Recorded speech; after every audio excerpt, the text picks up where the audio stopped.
السلام.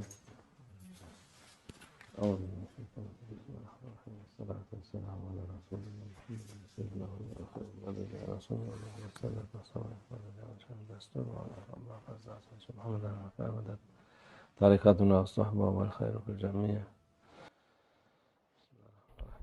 بسم اللہ الرحمن الرحیم. انا عرضنا الامانۃ علی السماوات والارض والجبال فابین ان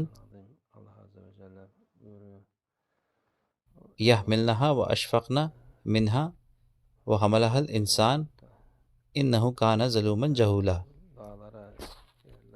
صدق اللہ العظیم. اللہ عز و جل کہہ رہا ہے کہ ہم نے زمین کو، آسمان کو، پہاڑوں کو اور اس کو یہ امانت سونپی، لیکن انہوں نے اسے قبول نہیں کیا. وہ ڈر گئے، وہ اس ذمہ داری سے ڈر گئے.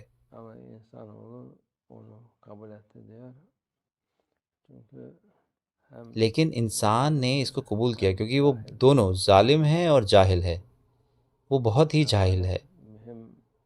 امانت ایک ضروری چیز ہے،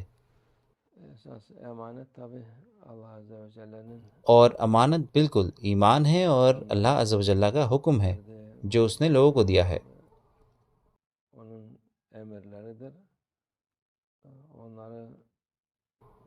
پہاڑوں نے بھی اس کو قبول نہیں کیا کیونکہ یہ بڑی ذمہ داری ہے،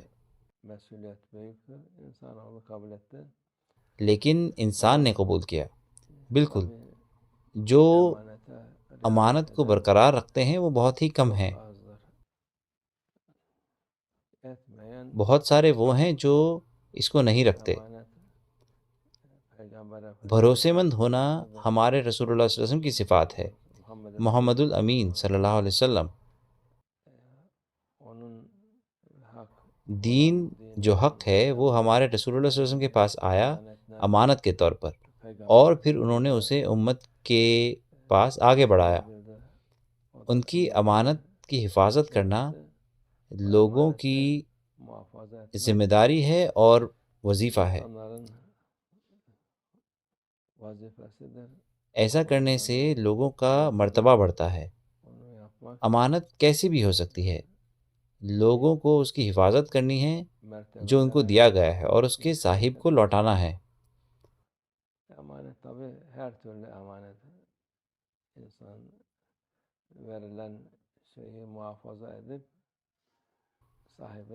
روحانی امانت دوسروں تک پہنچانا اگر ایسا ہے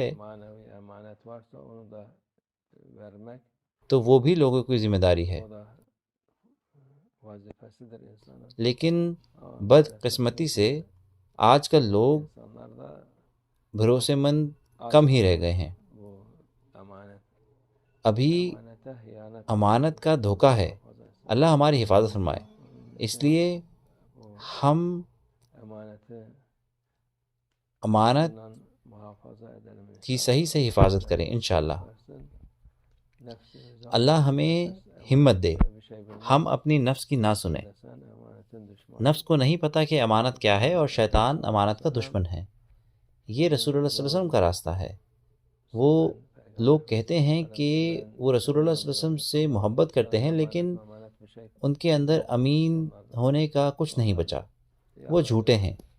اللہ ہمیں ان لوگوں میں سے بنائے جو امانت کو برقرار رکھتے ہیں.